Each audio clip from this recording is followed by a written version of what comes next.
제1부 혈압약 먹으면 무조건 비싼 유병자 보험. 우리가 몰랐던 오해와 진실. 안녕하세요 여러분. 혹시 매일 아침 일어나서 가장 먼저 하시는 일이 혈압약 하나를 챙겨 드시는 것인가요? 만약 그렇다고 하더라도 전혀 우울해하시거나 걱정하실 필요가 없습니다. 질병관리청 통계에 따르면 우리나라 20세 이상 성인 중 무려 28%, 약 1207만 명이 고혈압을 가지고 있다고 합니다. 성인 4명 중 1명 이상이 고혈압 환자이고 그 중에서 688만 명이 꾸준히 치료와 약 처방을 받으며 혈압 관리를 하고 있다는 뜻이죠. 이렇게 우리 주변에서 너무나도 흔하게 볼 수 있는 질환이다 보니 보험에 가입할 때 억울한 일을 겪고 손해를 보시는 분들이 정말 많습니다. 가장 대표적이고 치명적인 오해가 바로 혈압약을 먹고 있으니 나는 무조건 비싼 간편심사보험, 즉 유병자 보험에 가입해야 한다고 지레짐작하시는 겁니다. 오늘 영상에서는 이 유병자 보험의 진실을 낱낱이 파헤쳐 보겠습니다. 영상을 끝까지 시청하시면 최소 수백만 원에서 많게는 수천만 원의 피 같은 보험료를 아끼실 수 있을 겁니다. 보통 건강한 사람은 일반 심사보험으로 가입을 하고 고령자이거나 과거에 질병을 앓았던 병력이 있는 분들은 가입 문턱을 크게 낮춘 간편심사보험으로 가입을 하게 됩니다. 이 간편심사보험은 가입심사가 까다롭지 않아서 질환이 있어도 쉽게 가입할 수 있다는 엄청난 장점이 있지만 그 대신 일반 보험에 비해 평균적으로 20% 이상 보험료가 비싸게 책정되어 있습니다. 심한 경우에는 2배 가까이 보험료 차이가 나기도 하죠. 그런데 여기서 여러분이 반드시 아셔야 할 놀라운 사실이 있습니다. 과거에는 고혈압약을 복용하고 있다는 사실 하나만으로 기계적으로 비싼 간편심사보험 대상자로 분류되곤 했습니다. 하지만 최근에는 보험사의 심사 기준이 매우 유연하게 바뀌었습니다. 고혈압 진료 내역이 있더라도 약을 빼먹지 않고 꾸준히 복용하면서 정상 혈압 수치가 잘 유지되고 있다면 비싼 유병자 보험이 아니라 저렴한 일반 심사보험으로 당당하게 가입할 수 있는 길이 열렸습니다. 보험사들 입장에서도 혈압약을 처방받아 꾸준히 챙겨 먹는다는 것은 환자 본인이 자신의 건강 상태를 명확히 인지하고 있고 앞으로 큰 병에 걸리지 않도록 적극적으로 건강을 관리하고 있다는 매우 긍정적인 신호로 해석하기 때문입니다. 실제로 보험사 내부의 통계 데이터를 보더라도 혈압약을 복용하며 관리하는 고혈압 환자들의 보험금 청구율이 우려할 만큼 크게 늘어나지 않는다는 것이 확인되었습니다. 매달 납부하는 보험료가 20% 비싸진다고 한번 가정해 보겠습니다. 한 달에 10만 원 낼 것을 12만 원씩 내야 한다면 20년 동안 납부할 경우 그 차액은 엄청난 눈덩이처럼 불어납니다. 따라서 현재 고혈압약을 드시고 계시더라도 무조건 나는 안 될 거야 라고 생각하시며 비싼 간편심사보험부터 알아보지 마시길 바랍니다. 내가 철저한 관리를 통해 건강한 상태를 유지하고 있다면 일반 보험으로 가입할 수 있는지 반드시 먼저 꼼꼼하게 따져보셔야 합니다. 때로는 간장이나 특정 부위의 보장을 제외하는 부담보 조건을 걸고서라도 일반 보험에 가입하는 것이 훨씬 유리할 수 있으니 설계사와 다각도로 상의하시는 것이 좋습니다. 제2부 유병자 보험의 암호 325법칙 완벽 해부와 나에게 맞는 상품 찾기. 자, 그렇다면 아무리 꼼꼼히 따져보고 건강관리를 잘했음에도 불구하고 다른 합병증이나 추가적인 병력 때문에 일반 보험 가입이 어려워 정말로 간편심사보험에 가입해야만 하는 분들도 분명 계실 겁니다. 이때 보험 설계사분들과 상담을 하다 보면 마법의 주문처럼 반복해서 외우는 숫자가 하나 있습니다. 바로 3, 2, 5입니다. 보험에 가입하실 때 이 3, 2, 5 세 가지 조건에만 해당하지 않으면 무사통과로 가입할 수 있다는 말, 아마 보험에 조금이라도 관심이 있으신 분들이라면 한 번쯤 들어보셨을 겁니다.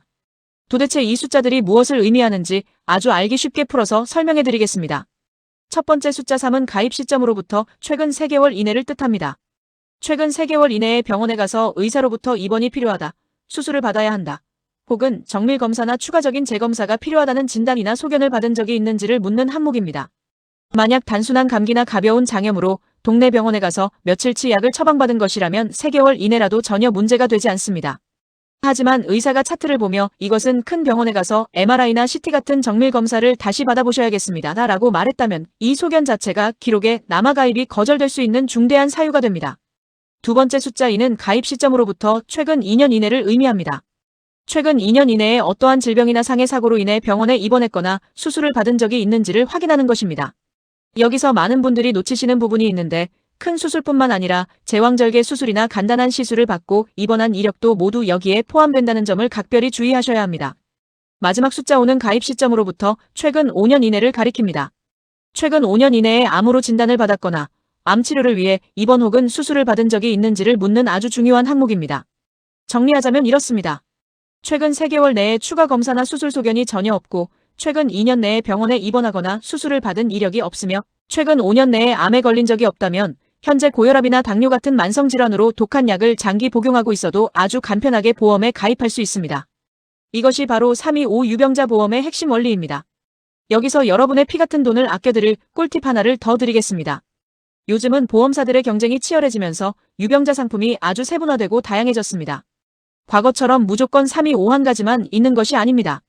예를 들어 입원이나 수술 이력이 2년이 아니라 3년 내에 없다면 335 보험, 5년 내에 없다면 355 보험 등 중간 질문 기간을 길게 늘린 상품들이 쏟아져 나오고 있습니다.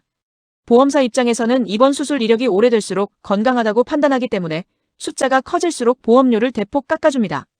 따라서 무작정 325 보험에 가입하지 마시고 여러분의 실제 병력 기간을 정확히 계산하여 335나 355처럼 나에게 딱 맞으면서 가장 저렴한 구간의 상품을 찾아 가입하는 것이 보험료 절약의 핵심입니다. 제3부 혈압약 복용자의 맞춤형 필수 특약 설계 비법, 암과 뇌혈관 질환의 진실. 이제 세 번째 파트로 넘어가겠습니다. 오늘 영상에서 가장 집중하셔야 할 부분이기도 한데요. 바로 나의 현재 병력에 맞춰 보장 특약을 현명하게 설계하는 비법입니다. 현장에서 상담을 하다 보면 안타까운 경우를 참 많이 봅니다. 많은 분들이 본인이 혈압약을 먹고 있다는 사실 하나에 위축되어 뇌질환이나 심장질환 보장은 물론이고 암보험까지 전부 하나로 묶어서 비싼 유병자용 상품으로 가입해버리십니다. 하지만 여러분 상식적으로 한번 생각해 보십시오. 고혈압과 암 사이에 직접적인 의학적 연관성이 있을까요? 없습니다. 혈압이 높다고 해서 암에 걸릴 확률이 획기적으로 높아지는 것은 아닙니다. 그렇기 때문에 현재 혈압약을 드시고 계시더라도 암보험만큼은 유병자용이 아닌 아주 저렴한 일반체 건강보험으로 정상적인 가입이 가능합니다. 보험료에 할증이 붙거나 보장받는 금액에 불이익을 당하는 일 없이 건강한 일반 사람들과 100% 똑같은 조건으로 일반암 진단비나 유사암 진단비, 항암 방사선 치료비 등 모든 혜택을 든든하게 챙기실 수 있습니다. 고혈압 때문에 귀찮다고 모든 보장을 유병자 간편보험 하나로 몰아서 가입하게 되면 암에 대한 보장 보험료까지 쓸데없이 비싸게 납부하는 꼴이 됩니다. 따라서 암보험은 반드시 별도의 상품으로 분리해서 꼼꼼하게 일반 건강보험으로 가입하셔야 보험료를 크게 절약하실 수 있습니다. 반면에 고혈압과 아주 밀접하고 직접적인 연관이 있는 뇌질환이나 심장질환은 상황이 조금 다릅니다. 이 부위는 일반 심사를 무사히 통과하여 가입하더라도 혈압병력 때문에 보험료가 기본보다 조금 더 비싸게 책정되는 이른바 할증 조건이 붙을 확률이 매우 높습니다. 하지만 혈압이 높으신 분들은 평생을 살아가면서 이 혈관 관련 질환이 발병할 확률이 누구보다 높기 때문에 약간의 할증을 감수하더라도 반드시 보장을 제대로 준비하셔야만 합니다. 여기서 뇌질환 관련 특약을 고르실 때 가입자들이 정말 많이 하는 뼈아픈 실수가 있습니다. 바로 보장 범위의 차이를 모르고 특약 이름만 보고 가입하는 것입니다. 뇌출혈 진단비, 뇌졸중 진단비, 뇌혈관 질환 진단비. 이 세 가지 이름이 일반인들 보기에는 다 거기서 거기 같고 비슷해 보이지만 실제로 병에 걸려 보험금을 청구할 때 적용되는 보장 범위는 그야말로 하늘과 땅 차이입니다. 가장 범위가 좁고 제한적인 뇌출혈 진단비 특약은 뇌혈관이 압력을 이기지 못하고 퍽 하고 터졌을 때만 보험금을 지급합니다. 혈관이 꽉 막혀서 피가 통하지 않는 뇌경색 같은 치명적인 질환은 단 한 푼도 보장받지 못합니다. 뇌졸중 진단비 특약은 혈관이 터지는 뇌출혈과 혈관이 막히는 뇌경색을 모두 보장해 주어 한결 낫습니다. 하지만 이보다 훨씬 더 완벽하고 강력한 방어막은 바로 뇌혈관 질환 진단비 특약입니다. 이 특약은 뇌출혈과 뇌경색은 기본이고 의사조차 명확히 구분하기 힘든 애매한 뇌졸중 증상이나 뇌동맥류 같은 기타 뇌혈관 질환, 그리고 수술이나 치료 이후에 남게 되는 뇌혈관 후유증까지 질병 코드 분류상 I60부터 I69까지 아주 폭넓고 촘촘하게 모든 것을 보장해줍니다. 혈압약을 드시는 분들에게 뇌혈관 질환은 언제 터질지 모르는 시한폭탄과도 같습니다. 당장 매월 내는 특약 보험료가 몇천 원 더 비싸다고 망설이지 마시고 반드시 보장 범위가 가장 넓은 뇌혈관 질환 진단비로 철통 같은 대비를 하셔야만 훗날 엄청난 병원비 폭탄을 막으실 수 있습니다. 제4부 실비보험 가입의 희망과 절대 피해야 할 고지 의무 위반의 무서운 결말. 네 번째 파트로 넘어오겠습니다. 우리가 병원에 가서 치료를 받고 실제로 지출한 병원비를 돌려받는 실손의료보험. 일명 실비보험은 제2의 국민건강보험이라고 불릴 정도로 대한민국 국민이라면 누구나 하나쯤은 꼭 가지고 있어야 할 필수템입니다. 그런데 과거에는 혈압약을 한 알이라도 먹는다는 기록이 있으면 실비보험 가입 자체가 냉정하게 거절되곤 했습니다. 고혈압 환자분들은 억울해도 병원비를 전액 사비로 내야 했죠. 하지만 이제는 제도가 아주 긍정적으로 바뀌었습니다. 정부와 금융당국이 만성질환자들의 고충을 덜어주기 위해 유병력자 실손의료보험이라는 제도를 전격적으로 도입하면서 가입 심사 기한을 기존의 5년에서 2년으로 대폭 줄여주었습니다. 더욱 놀랍고 반가운 사실은 까다로운 가입 심사 항목에서 아예 투약 여부 자체를 완전히 빼버렸다는 것입니다. 즉 고혈압이나 가벼운 당뇨 환자처럼 일상생활에 지장이 없을 정도로 증세가 심하지 않고 단지 병원 진료를 받으며 간단한 투약만 계속하고 있는 만성질환자분들도 이제는 당당하게 유병자 실비보험에 가입하실 수 있게 된 것입니다. 물론 유병자 실비보험의 특성상 본인이 부담해야 하는 자기부담금이 약 30% 정도로 일반 실비보다 조금 높고 고혈압 약값 자체는 보험금으로 돌려받을 수 없다는 제약이 있습니다. 하지만 고혈압 이외에 다른 중대한 질병에 걸리거나 다쳐서 입원하고 수술을 받을 때 발생하는 어마어마한 진료비는 모두 혜택을 받을 수 있으니 정말 다행인 일이죠. 참고로 질병 코드 I10.9 고혈압으로 병원 진단을 받고 기존에 이미 가입해둔 일반 실비보험이 있으신 분들은 자기 부담금을 제외한 치료비와 약제 비용을 모두 정상적으로 청구해서 돌려받을 수 있으니 이 권리를 절대 놓치지 마시기 바랍니다. 자, 그런데 여기서 오늘 영상에서 가장 중요하고 심각한 여러분이 절대 잊어선 안 될 무서운 진실 하나를 강력하게 경고해드리겠습니다. 바로 계약 전 알릴 의무, 보험 용어로 고지 의무라고 불리는 항목입니다. 여러분이 혈압약을 매일 먹고 있거나 과거에 병원에 다녔던 병력이 있을 때 나를 담당하는 친절한 보험 설계사에게 형님 아우하며 이 사실을 솔직하게 말로 다 전달했다고 해서 내 모든 의무를 완벽하게 다했다고 생각하시면 절대 안 됩니다. 그것은 엄청난 착각입니다. 실제로 2022년에 아주 안타깝고 억울한 사건이 언론에 크게 보도된 적이 있습니다. 한 가입자가 본인이 고혈압약을 처방받아 먹고 있다는 사실을 담당 설계사에게 분명하게 말하고 보험에 가입했습니다. 그리고 1년이 지나 수술을 받게 되어 수술비와 치료비 보험금을 청구했죠. 그런데 보험사가 고지 의무 위반이라며 보험금을 단 한 푼도 주지 않고 심지어 가입자의 계약을 일방적으로 강제 해지해버린 것입니다. 왜 이렇게 황당한 일이 발생했을까요?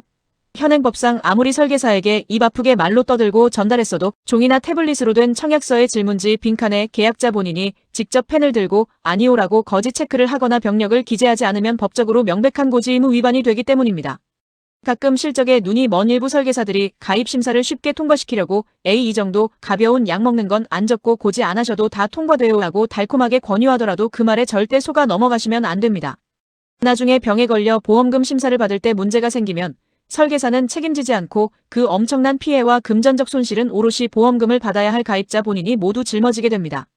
따라서 아무리 귀찮고 절차가 번거로우시더라도 최근 3개월, 1년, 5년 이내에 병원에 가서 진찰을 받거나 약을 지어 먹은 의료행위 이력은 보험 청약서 서면에 한 글자도 빠짐없이 아주 투명하고 정확하게 직접 기재하셔야만 여러분의 소중한 재산을 지킬 수 있습니다. 제오부 당장 내 보험 증권부터 확인하라. 완벽한 실천 행동 지침과 요약. 이제 마지막 5부입니다. 지금까지 길고 복잡한 이야기를 들으시느라 고생 많으셨습니다. 오늘 배운 중요한 내용들을 바탕으로 여러분이 이 영상을 끄자마자 당장 실천에 옮기셔야 할 행동 지침을 명확하게 요약해드리겠습니다. 첫 번째, 지금 당장 안방 서랍 속에 깊숙이 잠들어 있는 먼지 쌓인 내 보험 증권 파일부터 꺼내서 상품의 정확한 이름을 확인해 보십시오. 만약 증권에 적힌 상품명의 간편, 유병자, 325 같은 단어가 버젓이 적혀 있다면 내가 보험에 가입할 당시 정말로 일반 보험 가입이 아예 불가능할 정도로 심각한 건강 상태였는지 다시 한번 냉정하게 점검해 보셔야 합니다. 지금 현재 혈압 수치가 안정적으로 잘 유지되고 있고 건강관리가 잘 되고 있다면 지금이라도 기존의 비싼 유병자 보험을 해지하고 훨씬 더 저렴하고 혜택이 좋은 일반 보험이나 건강고지형 보험으로 갈아탈 수 있는지 믿을 만한 전문가에게 당장 확인해 보시길 권해드립니다. 두 번째, 암보험이 엉뚱하게 유병자용으로 묶여서 비싸게 가입되어 있는지 반드시 확인하십시오. 고혈압과 암은 전혀 무관합니다. 아무 이유 없이 비싸게 유병자 암보험료를 내고 계시다면 당장 일반체 암보험으로 리모델링을 고려하셔야 합니다. 또한 뇌질환과 심장질환 특약은 증권에 뇌출혈 진단비라고 적혀 있는지 아니면 뇌혈관 질환 진단비라고 적혀 있는지 눈을 크게 뜨고 확인하셔야 합니다. 뇌출혈로 되어 있다면 보장의 구멍이 너무나도 크기 때문에 반드시 가장 보장 범위가 넓은 뇌혈관 질환 진단비로 빈틈없이 방어막을 새로 치셔야 합니다. 추가로 나이가 들수록 보험료가 폭등하여 노년기에 큰 부담이 되는 갱신형 보험보다는 경제활동을 하는 동안 납입을 끝내고 평생을 보장받는 비갱신형 종합보험으로 재설계하는 것이 장기적으로 훨씬 유리합니다. 세 번째, 내가 과거에 보험에 가입할 때 청약서에 병력 고지를 제대로 투명하게 적었는지 다시 한번 돌이켜보십시오. 설계사의 달콤한 말만 믿고 대충 빈칸에 서명만 하셨다면 나중에 큰 수술을 받고도 보험금 청구할 때 억울하게 눈물을 흘리실 수 있습니다. 정직하고 투명한 고지가 결국 내 피 같은 보험금을 100% 안전하게 지켜주는 가장 확실하고 유일한 방법이라는 점을 뼈저리게 명심하시길 바랍니다. 혹시 지금 고혈압약을 드시면서 앞으로 내 노후를 책임질 보험 가입을 망설이고 계시거나 예전에 가입해둔 기존 보험이 왠지 모르게 찜찜하신 분들은 더 이상 혼자서 마음속으로만 끙끙 앓으며 고민하지 마십시오. 오늘 제가 아주 상세하게 알려드린 객관적인 기준들을 바탕으로 여러분의 보험을 싹 뜯어고쳐서 피땀 흘려번 똑똑하게 내 자산을 지켜내시길 바랍니다. 오늘 준비한 유익한 영상은 여기까지입니다. 여러분의 부모님이나 친척 혹은 주변 지인분들 중에서 고혈압약을 드시고 계신 분들이 있다면 오늘 이 영상을 카카오톡이나 메시지로 꼭 공유해 주셔서 그분들이 비싼 보험료를 낭비하며 호갱을 당하는 일이 없도록 따뜻하게 도와주시길 바랍니다. 오늘 전해드린 정보가 여러분의 지갑을 지키는데 조금이라도 도움이 되셨다면 화면 아래의 구독과 좋아요, 그리고 알림 설정까지 꼭 한 번씩 부탁드리겠습니다. 여러분의 작은 응원이 더 좋은 콘텐츠를 만드는데 엄청난 힘이 됩니다. 다음 시간에도 여러분의 소중한 피 같은 돈을 안전하게 지켜드리는 아주 실용적이고 유익한 금융정보로 다시 찾아오겠습니다. 끝까지 시청해주셔서 진심으로 감사합니다.